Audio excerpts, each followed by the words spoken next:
Welcome to another one of GoLean6Sigma.com's webinars. We are happy to have you join us today. This webinar series has been created for you, our learner community. Lean and Six Sigma are the worldwide go-to improvement methods, and these webinars are part of our efforts to make it easy for you to use the tools and concepts. My name is Elizabeth Swan, and I'll be your moderator. Today's webinar is how to use group reviews to ensure your group's Greenbelt training is successful, and our presenter, as you can see on the screen, is Tracy O'Rourke. Hello, Tracy. Hello. Hi. Tracy's been involved with Lean Six Sigma process improvement for decades, although you'd never know that. Tracy got her start with GE Appliances as a black belt in '98. After GE, Tracy became an independent Lean Six Sigma consultant and has been consulting for over 15 years now. She helps diverse organizations in industries like healthcare, financial services, manufacturing, and state governments. Tracy lives in San Diego, California, with her husband and two sons, 9 and 13. She is a biker, a hiker, and she still occasionally plays Gaelic football. And I bet most of you on this webinar do not know what Gaelic football even is. Before we begin, let's review the GoToWebinar participant window so you all know how to be interactive. You can ask us questions. You type in where it says questions, and you can do that throughout the webinar. We'll also ask you to participate in some polls. Tracy's going to guide you on those, and the polls basically will appear when we want you to answer, and then you can type questions anytime. Tracy will answer, I might answer, or the team could answer you if it's more about logistics. And our first interactive poll is to find out where you're from. We have hundreds of people on our webinars. Let's see how early or late people are up to come to this webinar. So go ahead in the question and type in where you are from. This is one of my favorite parts, Elizabeth. And while we're waiting, why don't I say that Gaelic football is the national sport of Ireland. So if you are Irish or from Ireland, you probably know what Gaelic football is. And if you're not from Ireland, you might not know it unless you've played before. It's good. Unfortunately, I can't play this year because of an injury. So I'm out this year. That's good. We need to keep you healthy.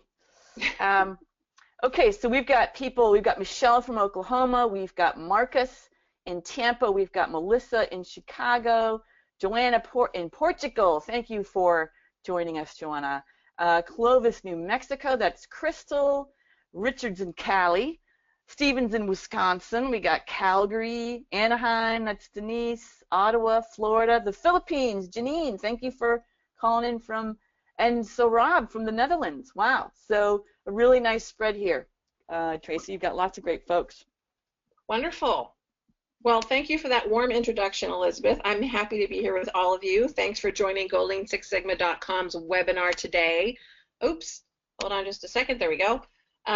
So GoLean6Sigma.com makes it easy for everyone everywhere to build their problem-solving muscles. That is our mission. We want to make it easy to understand, practical, and enjoyable for people when they do training. We believe that complex concepts just make it confusing for people, and we really want to make sure that we transform how people learn about GoLean6Sigma.com. As a matter of fact, all of our training, our online training, is at the Bahama Bistro. So isn't that really a nice feeling to think about you're getting trained in some sort of breezy, dreamy place like the Bahama Bistro? So we really are proud of our approach to Lean Six Sigma, or to training, Lean and Six Sigma, and ultimately a lot of organizations do agree with us. This is just a list of some of our diverse organizations that have come to GoLean6Sigma.com. Brick and mortar, online, there's local and global companies and organizations, and there's lots of diverse industries such as healthcare, financial services, manufacturing, and state government. Now, why is that? Because Lean and Six Sigma are problem-solving methodologies, and organizations always have problems to solve. They never run out of problem-solving, and they always need problem solvers. And so many organizations are solvers because that is where there's going to be a differentiator for their organization, is in their people. And don't we know that? People are people's greatest asset. So ultimately, what are we going to be talking about today? So ultimately, we are going to be talking about something to help you build your army of problem solvers in the most effective and efficient way as possible. As Elizabeth mentioned, our goal is to help you ensure that your team's Greenbelt training is successful.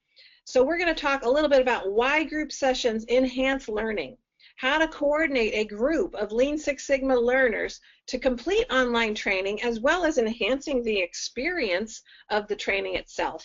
We'll be talking about some of the ground rules during group sessions and some of the activities for each group session to enhance the online learning.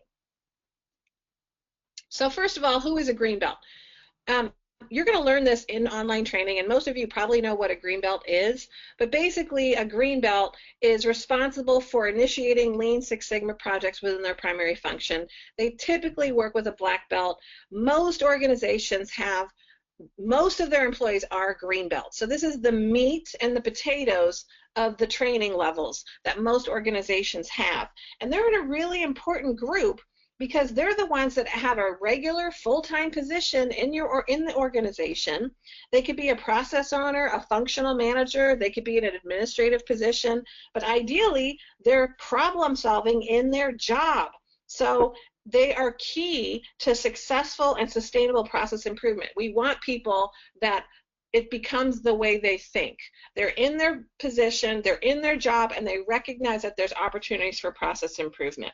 So ultimately, we want this army of problem solvers really to be ideally at the green belt level.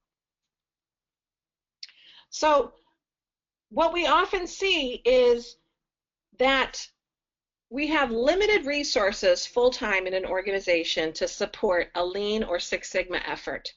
And what I find is, and I think this is a mistake, that those limited resources are training. And that doesn't leave them a whole lot of time to do more important things like supporting projects and providing guidance when people go to apply these concepts. And so ultimately, if you're providing some sort of online training support, that frees up bandwidth for internal resources to really help people when they're trying to apply this. And that's difficult to outsource. So online training is easy to outsource, actually, and can be very effective. And so why wouldn't you do some sort of online training to build your bandwidth for those internal resources? And unfortunately, I see that this is very much a struggle. You know, I've actually run into organizations that have maybe 20 full-time resources for 8,000 people. They're going to run out pretty quickly for resources and support. So again, providing that online training can help offload some of that work. And then these are self-directed. And these are becoming more and more popular, is applying and incorporating self-directed modules, and the knowledge is more accessible than face-to-face. They can do it anytime. And really, it would just be a portion of the entire organization-wide program that you're embarking on. And then those resources have some availability for helping their green belts. Now, if you are getting started with an organization-wide Lean Six Sigma training program of some kind, I would also recommend that you look at our Lean Six Sigma training rollout kit. It's everything you need to successfully launch a process improvement training program. And I'd highly recommend it. It actually minimizes some of the confusion, and sometimes people make mistakes because they haven't really thought through what they're going to do, and we'll hear about some of that stuff in today's session as well. So I would recommend that. It's available on our website. So how do you customize and create an enhanced experience for green belts? By creating support, providing online support, and then developing what we would call these group review sessions that are peppered throughout these self-directed online training modules. So I'm going to talk a little bit first about what is a group review. So what we're seeing is very popular, because obviously we have online training, is that organizations are purchasing online training and then creating their own group reviews within those modules to enhance the learning. So we would define group review as sort of like a supplemental meeting or a working session that Greenbelts attend. It's obviously beyond the self-directed online training module. So, a common way people split this up is by phase, right? So the students are told, go through the defined phase online self-directed training modules, and then we're going to do it by this date because that's going to be our group review session for define. So ultimately, that's what they would end up doing.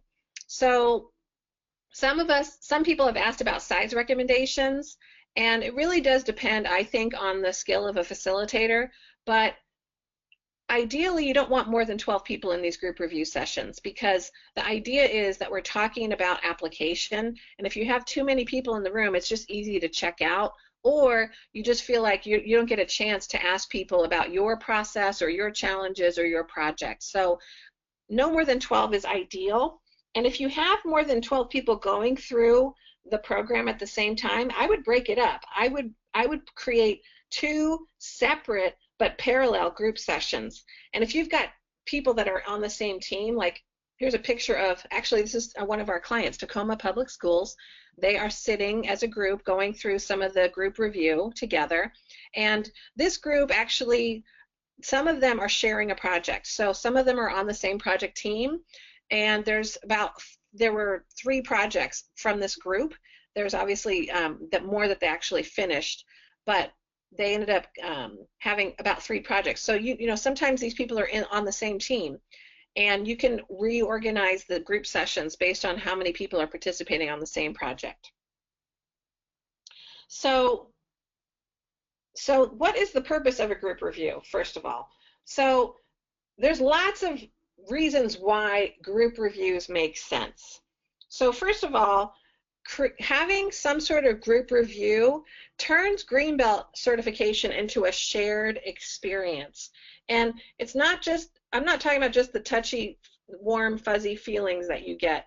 Shared experiences mean that those experiences mean more than just checking the box. And quite frankly, we've seen a lot of people just try to check the box for Greenbelt certification, and they just want to get through it. And it doesn't really feel very impactful when that happens. So ultimately, what you're doing is you're actually creating a shared experience. You're putting a group of people together with these group reviews. There's going to be some camaraderie that's going to be built, and they're going to have more of a community sense. And it can be very transformative. The continuous improvement journey can be extremely transformative rather than just checking the box. So people are going to look at stuff differently after they go through Greenbelt. My hope is that they're going to look at things differently. And I mean, I just wrote a blog on shoe Kanbans, okay? Yes, I admit I had a shoe addiction, and I put a shoe Kanban in place to minimize some of my colossal inventory of shoes. And so to me, that is transformative. I mean, you're actually changing the way you live because of what you've learned in Greenbelt. You're going to start, after Greenbelt, these people are going to go into a Subway and start analyzing the process of why their sandwich is taking so long to be built. And so it's just what happens most of the time, is you start to just really apply this in a lot of different places. So having that shared experience, just, it's transformative. The other reason why group reviews work so well is that it encourages real-world application and discussion. So again, we take you to the Bahama Bistro, and we try to make it fun and in a situation that is easy to understand some of these concepts. But the real learning is going to be enhanced when people talk about how they're going to apply this stuff. So they're going to be concepts. The concepts are going to be fairly easy to grasp. Some of them might be a little hard, but most of them are fairly easy. But where that insightful learning happens is when you apply it to the real world. Another reason why, providing built-in support to discuss project progress. So ideally, you want people that are going through Greenbelt to have a project, and providing that support so that people can discuss how they've applied the tools, how they completed the project charter, how they completed a SIPOC. Let's look at my swim lane map. Are you guys seeing anything that I'm missing? You're providing a forum for people to share and to get feedback, and also hopefully from the facilitator as well as their peers. So ultimately, that is really nice. It also provides a mechanism to keep the training front and center. So I think most people get this. You know, most people, like most organizations, everybody's pretty busy. And sometimes stuff doesn't get done until the date that it's due is coming up. Right? So dates and commitments drive action, and learners know if a group section is going to be coming up, it's going to prompt them to get some of the work done. But if it's just themselves, if they're only going through self-directed online modules, sometimes it's not enough to hold them accountable. So the group review sessions do a great job of keeping it accountable and making sure people are moving through the material in a fashion that is expected. So that is an important part of these group review sessions. And finally, building that continuous improvement community within the organization. So I'm going to talk a little bit more about this, but once you become a green belt or a yellow belt or a black belt, you're inserted now into what I hope will be a community of continuous improvement at your organization, because continuous improvement isn't just checking the box, it's also the way we think. It affects culture, and most healthy cultures have some sort of continuous improvement arm or mechanism, and you're building that community. And so it's just like any class. There's a lot of camaraderie that can be built in a class, and you don't want to miss out on that, because that's the good stuff people like and they want to continue. I see a lot of people that are so excited about continuous improvement and they love the green belt training and they had a really successful project, and then it's like they never use it again. And we don't want that to happen. So these are some of the reasons why you want to have group review sessions. So before you can continue with planning these group review sessions, you have some very important questions to answer. And a lot of these questions are going to be also part of in the Lean Six Sigma training rollout kit, but I'm going to cover some of them briefly. So first of all, if you're new, if this is, again, a program that you're just launching for your organization, one of the first things you have to think about is, well, what defines a green belt certification for your company? So are you going to require a project? I would highly encourage you, yes, because most people want training, but a lot of organizations want to see results. They want to see the return on investment. What am I getting from this certification? If we're paying for all these people to get green belt certified, what's going to be the impact and the result? And so project requirement is probably something I would not skip. Another question is, are you going to have people do what we call a panel review, which is presenting their project at the end of their projects in front of a panel? Sometimes that is the final piece of certification. We have seen many organizations do it, and it sounds a little formal, but it can be really fun and rewarding at the same time. So the panel typically would consist of a black belt or a master black belt or this person's sponsor or champion, and they do a 30-minute presentation, and it's sort of like the final, the last requirement, if you will, to get their green belt certification. And most people will couple that with a party, you know, a green belt certification sort of celebration with all of the people that have been certified. And then the other thing you want to think about, and this comes up a lot, is, are you going to allow projects to be shared by multiple green belts? So, you know, some people initially would say, no, everybody's got to have their own project, but it really does depend on where you are in the journey. If you were very early on in the journey and you are just getting started, I actually would encourage you to have people share projects. You don't want them to go on this alone. You want them to be successful. And if 5 people are going through training together and they're doing a project together, it's going to feel like they got slighted if they don't get credit for that. You know, they all went through the training, oh, but only 2 people are going to get credit now. And so you want to make sure that people, you know, basically what you want to ask is this helping the initiative further along without denigrating the integrity of the program? So we had a client that we worked with. It was their first year of Lean Six Sigma Green Belt, and they put teams of people through the training, and all of the people that were in the training and on that Green Belt project team got credit. So there were roughly 5 or 6 people that got credit.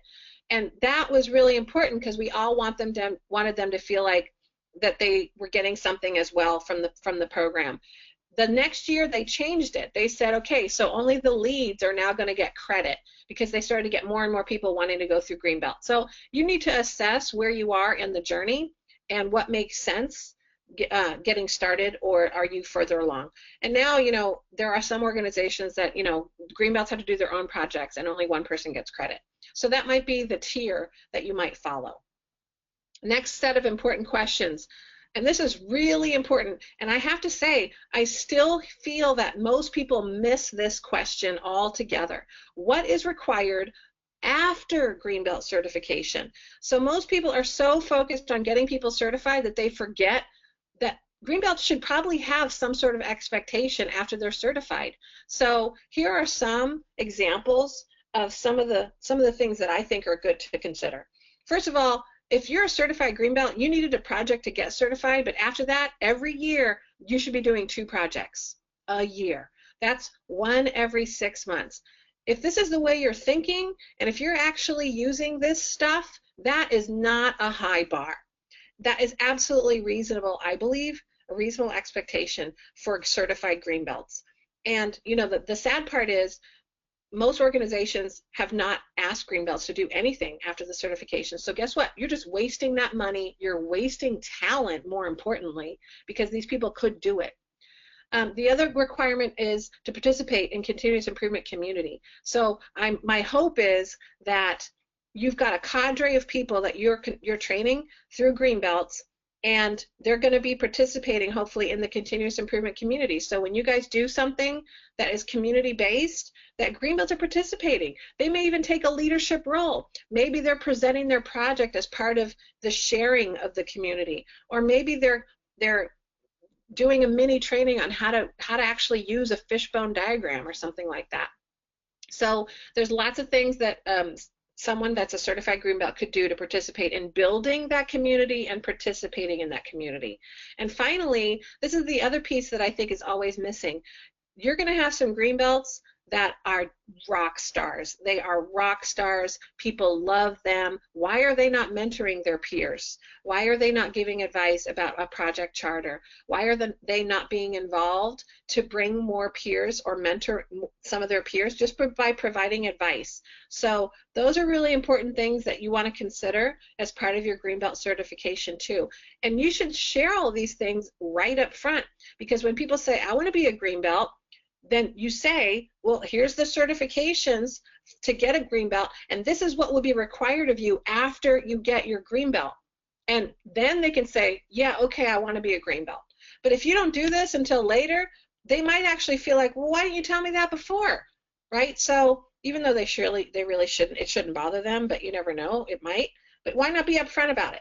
So these are really important planning questions to ask before you even embark on doing some sort of Greenbelt certification. You want to make sure that you've got these clearly understood and agreed upon before moving forward with waves of Greenbelts. So we're going to do a poll, and this is really more specific to doing what we call blended training, right? So there's so many names for this, and my question really is, have you participated in hybrid training before? So I'm going to launch this poll, and then you want to go ahead and answer the poll. So some of these options are online self-directed training, but then you've got virtual instructor sessions, right? So you've got an instructor that you actually listen to. They're not physically there, but it's a live instructor. And then there's the online self-directed with face-to-face training. Then you have online self-directed with interactive class boards. So there's no live instructor, but the classroom has some sort of board that they're creating some interaction with. And finally, no, I have not participated in hybrid training before. So Elizabeth, what is your sense with hybrid training? Have you participated in all different kinds? Yeah, I've been on all ends of it. Yes. Are you hearing an echo from me? No, I'm not. Okay, good. You're good. And I feel like the main thing is to have everyone experiencing the same thing within a particular method. Yeah. I have to be honest and say that when online training started coming out, I wasn't a huge fan, but now that the quality is increasing and people are getting very much better at using that as a forum, I'm really liking it. I had one training that I went to, and it was one of my favorite courses, and it was blended. It was online self-directed, and then there was a virtual instructor, and then there was a classroom board, and it was great. Yeah. No, I love having the option now. It's great. It's great. Okay, shall we close the poll? Let's say close it up. All right. So the vast majority have not participated yet. So they're Interesting. interested in how would that work, which is great. You've still got 13% mixed face-to-face, a little bit self-directed interactive class boards, and very few with virtual instructor sessions. Okay. Nice, thank you. So that's interesting. And so again, there's lots of different choices. And if you're creating if you've got a really nice outline of what you want to do, I mean, people can have a great experience with online. So, and I think there's lots of opportunity to make it really good. So let's talk a little bit more about determining a schedule. So let's say you pick a Greenbelt training, online training. Obviously, we'd love you to pick Go Lean Six Sigma. We think it's awesome, right? But ultimately, what you're going to do is you're going to determine a schedule for your people. When are they going to do the training? How do we allot it so that we give them enough time to complete the training modules and the exams and do some project work? So again, we're really thinking about what are some of the things we want them to do. So you could identify the dates for the exams and for the training for each of the phases. So if you were going to do the standard way people do it is, what's really nice is there's an introductory section that talks about project selection. So I think it's great to have them go through that and then do a check-in right after the intro to brainstorm project ideas. And so, because I think you want to get people started off on the right foot. And so checking in just after they do the introductory phases, I think is great. And then, or some people do it right after Define and they check in and say, okay, let's talk about what some of these projects are. So, so those are some options. And then people will schedule a general session after Measure, and then after Analyze, and then after Improve, and then after Control, and then they schedule like a presentation date. 6 weeks from there so that they can finish their projects. So that's ultimately what you're looking for is you want to say, okay, how long do we give people? I find that corporations want a shortened window, right? They want the training and the group sessions and the exams to be done within 3 months, right? And then they give them maybe 6 more weeks to do the project so that it's done in 4 months. In education, I find they give them a little bit more time. They have maybe 6 months or something like that. So, so you really want to think about how long do you want to give the learners to go through the self-directed training modules. Then you want to think about the project work. And when do you want them to get started on a Greenbelt project? And how do we make sure that we have that we screen the project charters correctly? And how do we provide time to complete those projects? So usually, again, like I said, the online modules is a quicker timeline, and then basically adding some time for people to finish their projects at the end is good. Now, it's important to remind people that they should get started on their Greenbelt projects as soon as they are able. So you don't have to wait until all the training modules are completed. Now, what some people have done is they've started their project right when they start their training. Others have gone through the training first, and then as they just say, okay, I'm going to do my project now, they go back to the training and revisit everything. So that works great for people that want like a general overview of what to expect before they start. But the caveat to that though is don't wait too late. So I've unfortunately with some of our online training, I've seen people wait until they get to Improve and they haven't started their projects yet. So that really shortens your time frame or your window to complete a project. So there's lots of options there. And then the screening of the project. So the worst thing that can happen is that people go through the training, they pick a project, they don't check in with anyone about the type of project, and then they find out 3 or 4 weeks or even 7 weeks later that it's not an ideal candidate for a Greenbelt project. So we want to make sure we set these people up for success, and you want to make sure you screen those charters very early in the process so that they don't feel like they're wasting their time. What would be even better is if they had a sponsor that told them, look, we have problems with this process and the lead time's too long. Is this something that you could work on since you're in the process? So having some sort of discussion with a sponsor and the sponsor telling them what they want them to work on is great, as long as the sponsor knows what a DMAIC project is, because we've had that problem before as well. So then you identify dates for group sessions throughout the different phases, and then finally you're going to build some of the detailed agendas for the students to use. And we're going to probably spend most of our time talking about that, is, you know, how do you build these detailed agendas for the students to use? So let's get started on that. So there's a couple, so again, these are for the group reviews. So I've seen group reviews be anywhere from an hour and a half to 4 hours actually. And so again, it depends on how much time you want to spend. And don't forget, these group review sessions are adding to the amount of hours people are investing. So sometimes we have so much stuff we want them to do, and then they look at it and go, wow, that's like 100 hours, and that might be a little too much. So I always say, think about what you want to get done. You know, 2 hours seems to be something that people feel fairly comfortable with. So you have to think about how much time you want to have, and you want to consider some of the following. What kinds of activities are you going to be doing for this amount of time, these 2-hour group review sessions? What's going to be the purpose or the benefit of these activities? What's the feasibility of doing these activities? How accessible are the people going to be that are going to be facilitating these group review sessions? Again, how much time do we have available? Who would participate as a speaker or a facilitator? So these are all things that you want to think about as you're starting to build these agendas for the session. So here's a couple of ideas that you could do during these group review sessions. First of all, most important, do an icebreaker.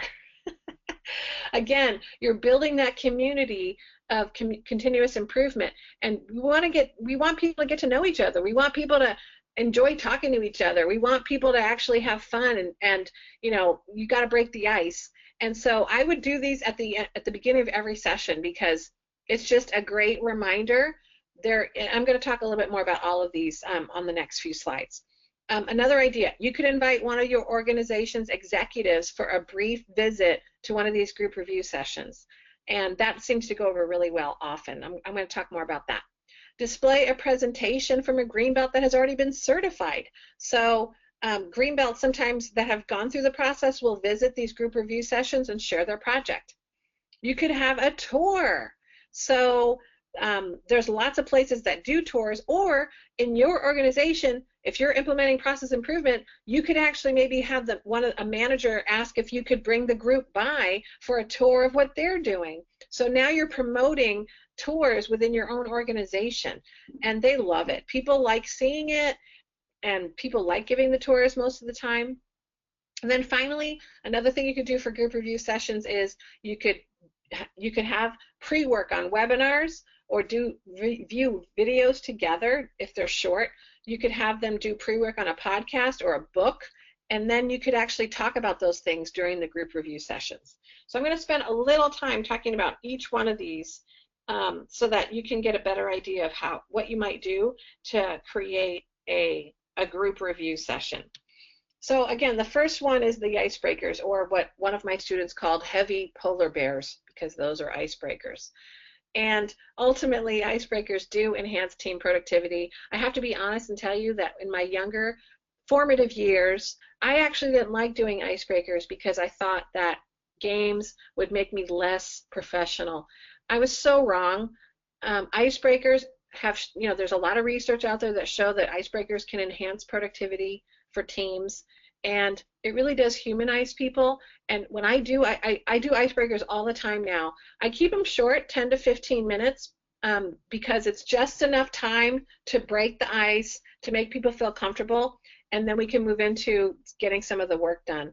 But when I look around the room when I do an icebreaker, Everybody is always engaged. People are smiling. They like to hear the stories. They like to tell the stories, and it's enjoyable. So why wouldn't you do them? It makes people remember that we're all human. We're all doing something together. So it enhances team productivity, it enhances the student connections or the Greenbelt candidates connections, and it helps build that community of continuous improvement. So here's an example of an icebreaker that I like to do at the very first one. And so I basically have people introduce themselves. I say, okay, what's your name, your position, how long you've been with this company or organization, and also share an interesting personal fact about you. And sometimes I say, you know, it depends on the group. Sometimes nobody knows each other because they're coming from different organizations. And sometimes they have been around or they know each other for a long time. So I always put a little caveat. I say, share something that most people don't know about you, that you're okay with sharing, and other people are okay with hearing. And that always gets a laugh, but it's true. We don't want to share anything a little uncomfortable, if you know what I mean. But these are just some examples, and you know, it's a great slide to put in there because it sort of sparks people's thinking about what they want to share for their icebreaker. So I also like and prefer the icebreakers that help you get to know people in the room versus games. So some people like to do games, or they like to do challenges or competition. I prefer the ones that you share something about yourself and people get to know you somehow. I just think you find some commonality in there often, and that you didn't know. And so it again creates those connections and ties, but it's up to you how you want to do the icebreaker. I would just say definitely do one. Put it in the agenda, the first 10 to 15 minutes. Another option I talked about already is bringing an executive in, an executive leader, to talk to the Greenbelt candidates, to hear the vision of process improvement in the organization, to stress how important Greenbelts are in the organization and what we're hoping to accomplish as an organization with the army of problem solvers. And then Greenbelts have the opportunity to ask some questions to the leader. So this is a picture of actually an executive leader at King County. This is Fred Jarrett, and he is the king of continuous improvement. He probably doesn't like that I said that, but he is. And you know, he would always come in all the time and talk to people that are doing Kaizen events, that they're doing lean training, whatever there is. He was very visible, and people like to hear what he had to say. People like to hear his vision of the best run government and how continuous improvement was going to help people be the best run government. So it was very inspiring, and people really liked it. A third option is, as I had said earlier, invite a Greenbelt to come and share their project. So a certified Greenbelt can come in, and they can do a lot of things. You can put them on the agenda a couple times. You can have them hear some of the charters and provide some feedback to their peers. You can have this Greenbelt do a 30-minute presentation of their project, and you can, you know, he can talk about, or she can talk about lessons learned, challenges they had, recommendations for them. They, you know, the candidates can now talk to the certified Greenbelt about Q&A, any questions they had. So that could be very helpful too. And again, it's good for the candidates, the Greenbelt candidates. It's good for the certified Greenbelt. You know, they get to stay engaged and helpful, and that they're mentoring others. And so maybe you don't have any Greenbelts yet.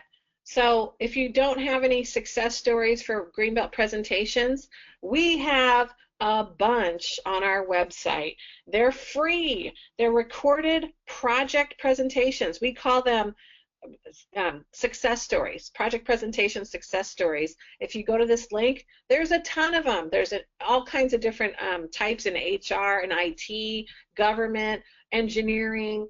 So find one that makes sense, and you can use it as pre-work, and then you can get your team to talk about it.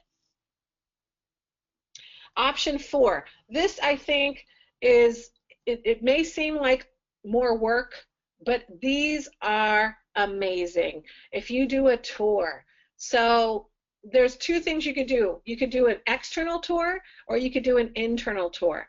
So the external tour is when you find another company that does tours and you sign up and go. And I love these. So I actually got to go to Taylor Guitars here in San Diego. They have implemented lean process improvement. They do a tour every Thursday for free for an hour, And they basically take this group of people through their entire facility. I don't know if that's what the schedule was when I was there. That was probably I'd say a year ago.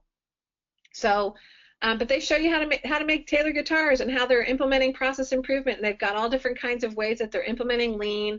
And it's really cool to see how this organization, as well as others, are implementing lean and process improvement. It gives people ideas. They can see how things are working. I also had a wonderful opportunity to see Sharp Healthcare here in San Diego, who's doing amazing work in process improvement. And I also got to see an organization that makes hot tubs here in San Diego. But you really do get a sense of the culture. It's not just the tools that you get to see when you go on a tour. You get to see how people interact with each other. You get to see that, and that is really important too. It's kind of a stark contrast to what your culture might be, as an example. You can ask questions and share best practices. I would highly recommend both. I would highly recommend trying to fit in an external tour or doing an internal tour. So let me tell you a little bit about internal tours. If you've got groups in your organization that are shining in continuous improvement, they're using visual boards, they're using huddles, do a tour for their area. Take the green belts over there and have someone in that section do a tour. It doesn't have to take very long. And I think that does a lot for a lot of people. It gives people, the green belt candidates, some good insight to how it's being implemented. But it's also good for the people that are giving the tour, because it's a reminder of how important this stuff is, and it's a reminder of why we're doing things. And it's also kind of inspirational and rewarding to see that people are coming to you to go to the tour. I have a really quick story about this. So King County is in Seattle, Washington, and I've been helping an organization there for a number of years, and they started doing tours. And this is a government organization. It's Financial Business Operations Division, FBOD is what they call it, in King County. They've been doing tours for probably 3 years now. They actually do an Eventbrite site. They schedule it. It's the last Monday of every month, and anybody can sign up. Nordstrom came to this King County government agency. Amazon came to this King County government agency, and the Bill and Melinda Gates Foundation came. So they are floored at the people and the organizations that are coming to see how process improvement is working in government. And that is amazing. And so they're like, they're coming to government to see how this is getting done. And, this is their words, not mine. And so they're ecstatic. And so what does that do for your employees when you have organizations like that coming to see what you're doing in process improvement? So not only should you go see tours, but if you don't have a tour yet, you should think about putting one on. That's a whole nother webinar that maybe will come out soon. Okay, option 5. These are, again, things you can do that can create a little bit of variety into your group review sessions. So these might probably fall more under the pre-work before you do a group review session, but there are webinars like this one that we have on goldleansixsigma.com. All of these things, by the way, that are listed on this slide are free. Okay, so you can go find one you like, copy the link, and just put it in the agenda for the pre-work, and it doesn't cost you anything. So, because we're also bought in that we need armies of problem solvers. And so you could do webinars. We have a podcast every month that features lots of things. We put books in there that we review. We interview people that are authors, but we also interview people that are in charge of lean organizations. Like, for example, the lean tours at Seattle Children's Hospital on the top right. We also have success stories webinars. These are 30-minute, basically, presentations on a project. It says, here's my project, and here's how I did it. And finally, we've got blogs. And these are basically, articles that we write about mostly applying Lean and Six Sigma to, well, shoe addicts. And yes, I wrote that blog. I already said that I'm a shoe addict. So I'm working on it, and I'm using Lean Six Sigma to do it. Okay, so we have another poll for you. Which ones have you been exposed to as part of a training program? And so I'm going to launch the poll here, so please answer the poll, and we'll see where we are. So Which of these have you been exposed to as part of the training program? Go ahead and fill these out. Executive visit during the training, peer presentations from a certified green belt, tours of other organizations, or finally, supplemental webinars, videos, and podcasts. I just had a group yesterday, Tracy, of 16 green belts, big group, and we were having two of these. One, we had an executive visit, which was, I think it always shows the group their support there, which is incredibly powerful, just knowing they have support. And the other one is we had a green belt there show their project, and that speaks volumes. It also guides the group on where they're headed, what they're expected to do, what looks good in a PowerPoint, what speaks to them, what visuals work. Those are great. So that, just thinking, it just happened, so it's top of mind. It was so effective. Yes. And again, all of these we expect to be high quality when they're done. And of course, if they are high quality, they can be very powerful in terms of inspiration or education. I'm going to go ahead and close the poll, and then we can share some results. What do we have, Elizabeth? So the biggest vote getter was supplemental webinars, videos, and podcasts. And next up is none, so we got lots of opportunity, 26%. And then we've got 19% peer presentation from a certified green belt, which I think, like I said, it just speaks volumes. And then at the end, both executive visit and the tour of another organization, 11%, which is unfortunate. Executives should be out there front and center, and tours, I'm just getting rolling with that. Also great options. Yes, wonderful. Thank you. I'm going to go ahead and hide these results. So, I think that was really interesting to see where people were, and I think it's easy to show supplemental webinars, videos, and podcasts as part of it. But what I really want people to walk away from as part of this webinar is you're creating an experience, and that experience can really transform people and the way they think about process improvement. And so it's a great opportunity to really put together something great, and it doesn't have to cost you a lot. It may require a little bit of coordination at the beginning, but it is so worth it. And so just in some of the votes showing that there's not a lot of these things are being leveraged right now in some of these trainings, and I think there's so much, it could be so much more than what it is right now. And so I hope that you see some of that inspiration and some of these options that people have for creating an experience for green belts. And I only say green belts because, again, that is the big group of people that most organizations have. You could do this for yellow belt, you could do this for green belt, you could do this for black belt if you want. Wouldn't it be cool if all the black belts got to go to Japan together? I don't know, might be a little expensive, but who knows. So ultimately, go out there, get inspired, and then think about the agendas for each of the sessions. What do you want to cover? What are going to, I would write them out, make sure that you share those agendas in advance so people know what to expect. And again, always start with a group activity or an icebreaker. Do some sharing. I always say that these group sessions, my success measure anytime I'm in front of people is interaction and sharing and learning. And do they seem engaged? Is the body language that they're engaged? And if they are talking, they're engaged. Well, most of the time. So, what activities are you doing and sharing so that you're promoting that? Make sure you establish some of the ground rules, and again, that's mostly it's around the peer-to-peer coaching. So if you're going to allow coaching as part of this environment, like if people are sharing their project charters, or they're sharing their fishbone, or they're sharing their swim lane, here is a must. Anytime feedback is given by a green belt in training, it needs to follow the pros, the pluses, and deltas format. So first you share, here's what I like about your swim lane. Here's what I really like about your project charter. You have a really solid goal statement. You have really solid time frame. You have a great business case. And then go into the deltas, what you would change. Always follow that format. Make sure somebody has it. Otherwise, it just feels like people are getting stepped on all the time because people forget to say the good stuff. They always go right to the stuff that needs to be improved. And that doesn't feel good. So that is really the ground rule that is the most important. Okay, so here's an example of a pre-work outline that was written. This is actually the one that Tacoma Public Schools used. And so it kind of shows all the pre-work that they want to get done before the first meeting, before the defined phase meeting.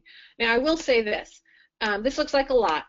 And Tacoma Public Schools made most of these videos optional, right? So like, especially if they were over 30 minutes. So for example, when you go down to section 3, webinar videos to review, video meals per hour, 6.5 minutes. So all those were, spend the time to do that. Anything that was over 30 minutes, they said was optional because that was adding a lot of time to the training. But again, you decide what you want to do.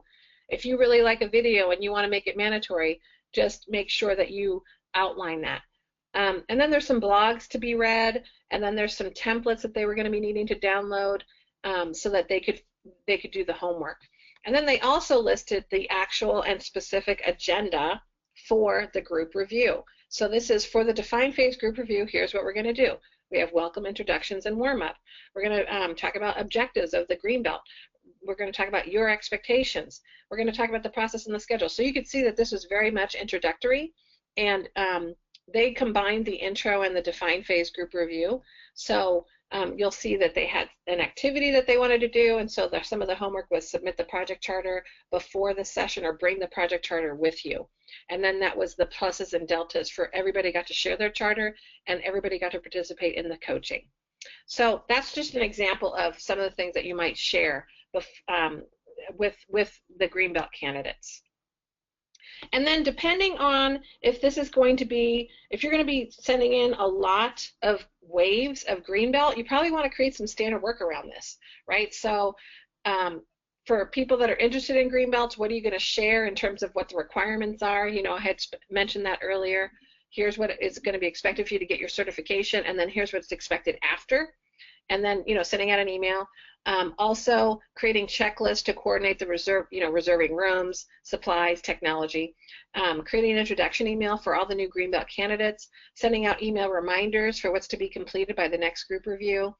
So all of these things are really important things to create standard work so that you don't have to do it every time from scratch. And again, like I said before, post-training stuff is really important. Making sure that you're providing recognition of completion of the activity should also be on there, and it should be on the schedule. Also an expectation of how they're going to contribute to the community, that they're going to be doing 2 Greenbelt projects a year.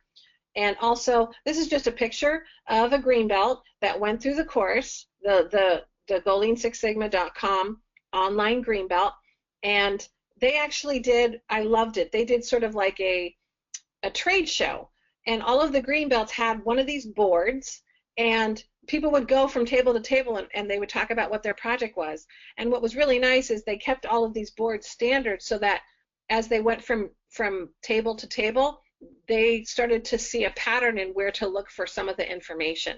So that was great for the people that were coming into the trade show. And this is Jim, and he's got his Greenbelt certificate that he was awarded just after the trade show. And this is his manager who brought him balloons. Isn't that sweet? So, so again, this is the recognition that we're looking for in terms of post-training. And again, you should definitely. There's lots of things you could do to show public recognition and celebration of Greenbelts. This is just one of them. So we covered why group sessions enhance learning, how to coordinate a group of LSS learners to complete the online. We did cover the ground rule that is the most important, pluses and deltas throughout any group review, and any activities that you could think through to develop your group sessions and enhance the online learning. So we are going to be talking about seeing if you have any questions about this webinar. So please go to the question window and type any question that you have, and then we're going to try to get them answered for you.